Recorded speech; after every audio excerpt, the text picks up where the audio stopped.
What's up, guys? It's Mark here. I just wanted to go into kind of a random topic that's kind of been on my mind. So, at any rate, I've been seeing a lot of this lately, and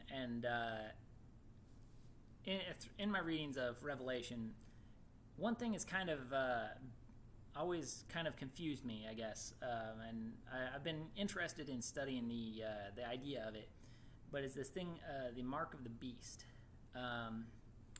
Now, there's a lot of theories on what that could be. I'm not going to claim to know what it is or anything like that.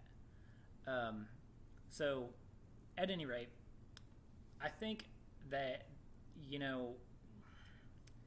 you're going to look at any sort of prophecy, you kind of have to view it through the lens of this is, if assuming that you believe that the prophecy is yet future. I know there's a lot of people out there, I think they're called preterists, the people who believe that the events described in Revelation are actually describing past events. And, I can see some sort of I can see some sort of merit to that because of what in Revelation 17, I guess, might be a good example of this, where he says that there are, where he's going into details about the beast. Now, the beast oftenly is, I've heard, a variety of theories on what this seven-headed beast in Revelation is. So first of all, I'm actually going to jump. I realize I have Revelation 17 pulled up because that's the main focus of this, but we're going to actually go first of all to Revelation 13 because I think it's more relevant. So Revelation 13, where it says, I saw a beast rising out of the sea with 10 horns and 7 heads, with 10 diadems, aka crowns, on its horns, and blasphemous names on its heads. And so he goes on to describe this,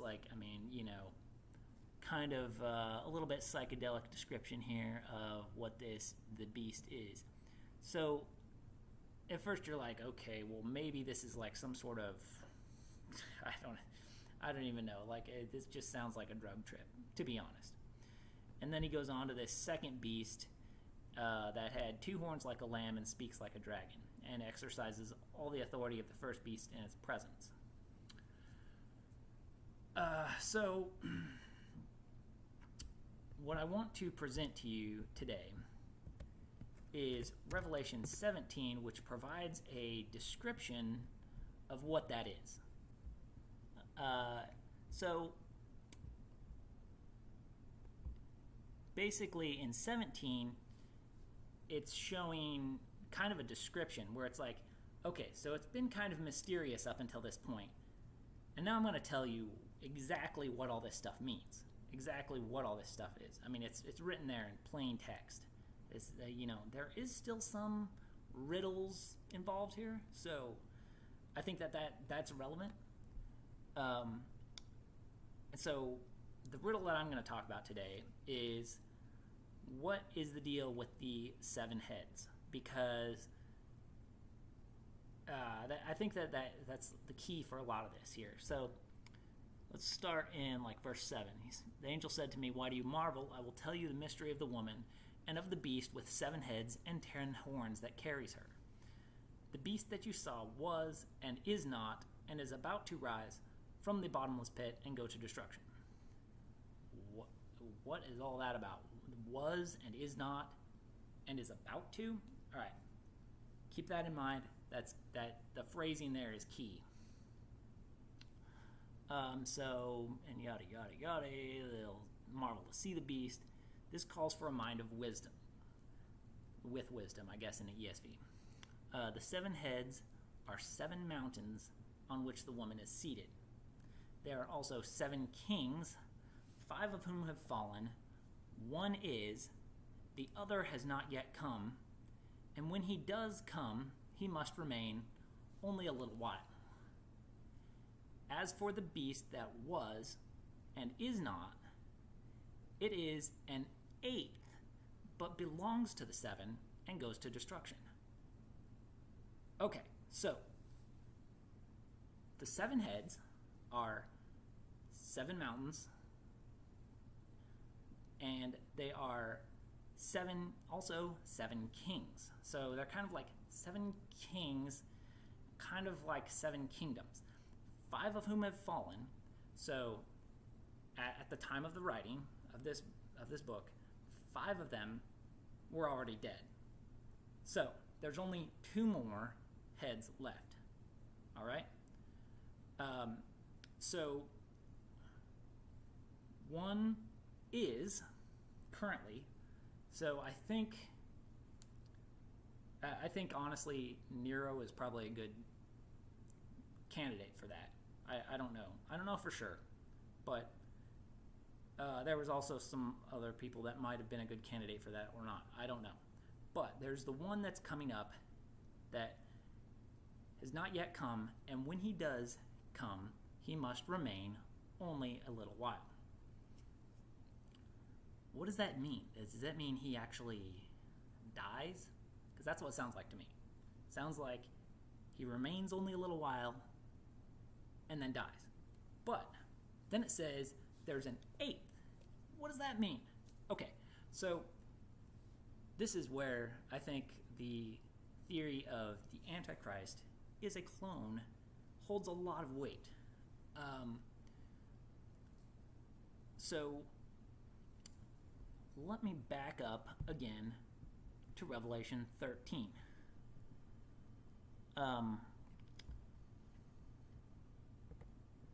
Revelation 13.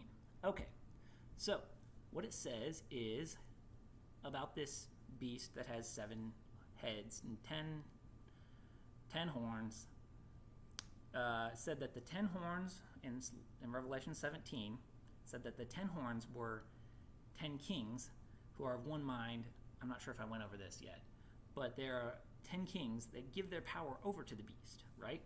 Okay, so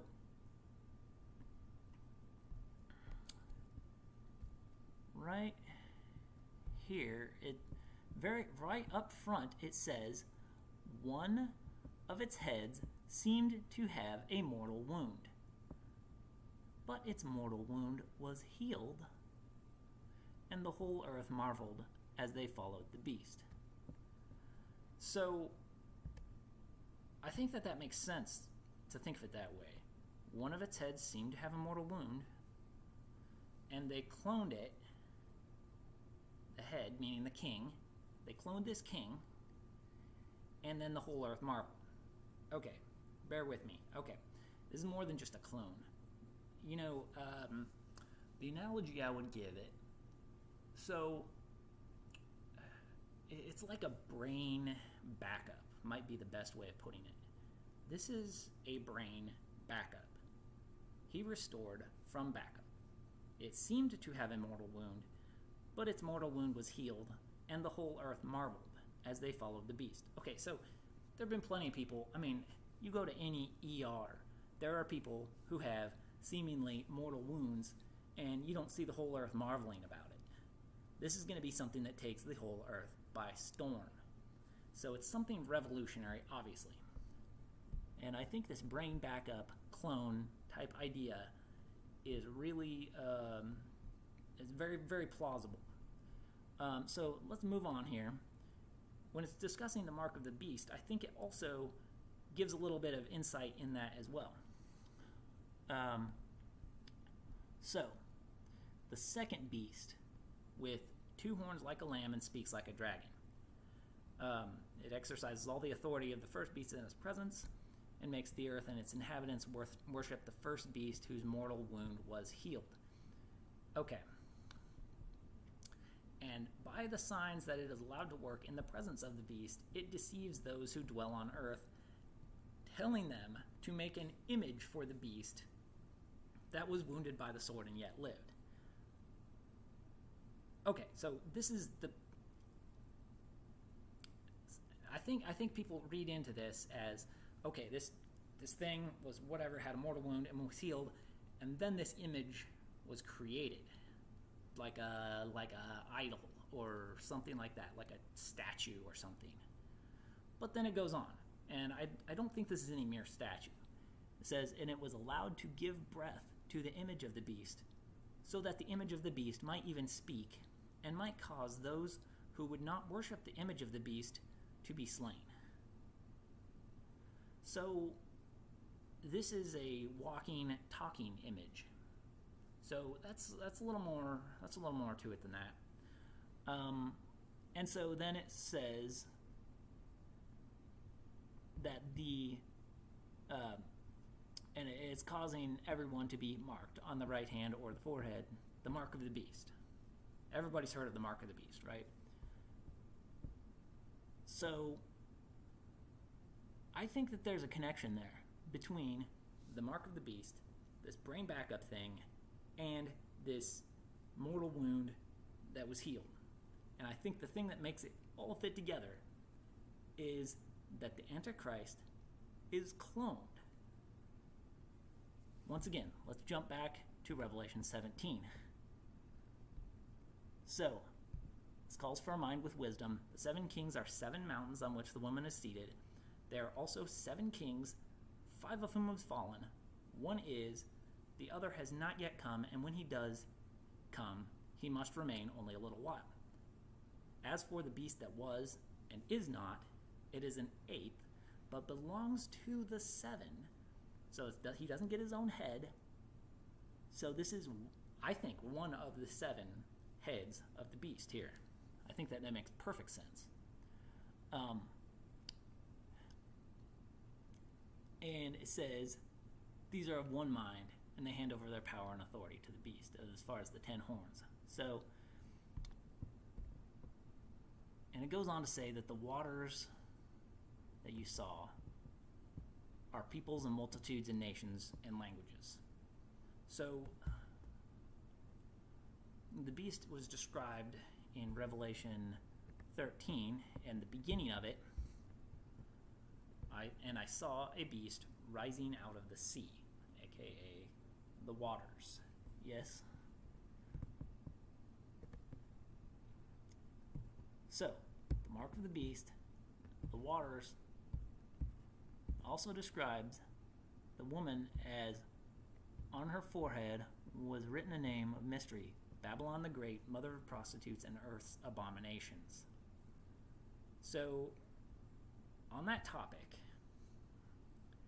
there's some sort of connection with her forehead. What was written a name of mystery? Okay, a name of mystery on her forehead, aka, like, I think that there's a connection here between the thing that's on her forehead, the mark of the beast, and this whole thing down here about the waters that you saw where the prostitute is seated are peoples and multitudes and nations and languages. So this is more than just like, it says that the woman you saw is the great city that has dominion over the kings of the earth. I think that this whole thing about one mind and this great city that has dominion over the kings of the earth and everything all adds up to that this is quite possibly, and this is just conjecture here, but I think that the woman represents the internet. I mean, let's be honest here. Like, what else would you describe as... it shows you the judgment of the great prostitute who is seated on many waters, with whom the kings of the earth have committed sexual immorality, and with the wine of whose sexual immorality the dwellers on earth have become drunk. I mean, I think that this is, like, pretty clear here. I think that it would make sense for it to be the internet. And like I said, mere conjecture, I know. But on her forehead was written about the city, Babylon the Great. If that represents the internet, aka the mark of the beast, which is some sort of an internet connectivity thing going on here. You have the mark of the beast, which backs up your mind, and then they can restore from backup. I think that that would all fit together, and that would all be a cohesive theory that would work. So that was really all I had to share with you guys. Let me know what you think. Does this theory hold water? Do you think that there's maybe a better explanation here for this? What do you think about end times prophecy? What are there any holes in this? Now I will say, and now I haven't gone into this yet, but I just want to point out here, Daniel 7, which is Daniel's vision of the 4 beasts, and this is, I don't really have time to go into this whole thing here, but if you add up all of the heads and the horns here, you're looking at it describes several beasts.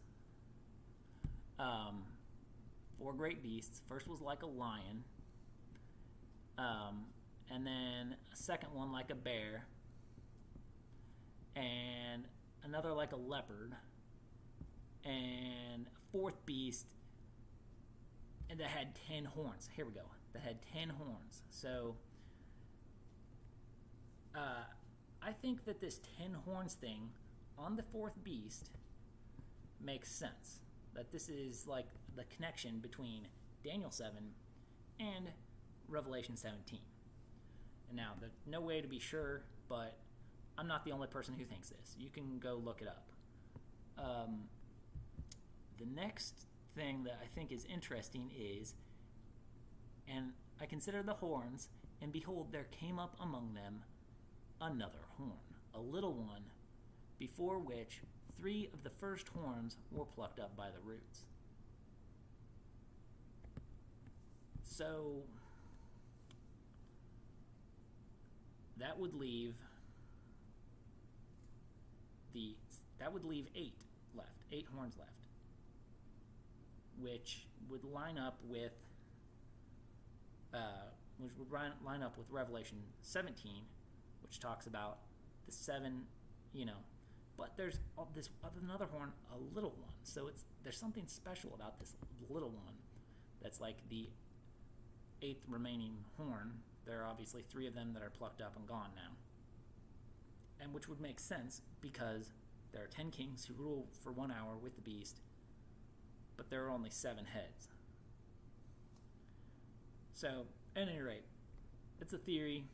It's probably not perfect. It's probably not even right, but it's something I've been considering, and I haven't really heard a whole lot of people talking about it. I've heard a lot of crackpot theories where they just wild conjecture without any sort of support, but I think this one actually holds a little bit of water here. So let me know what you think. Does this hold any water? Thanks. I'll catch you in the next video, and take care.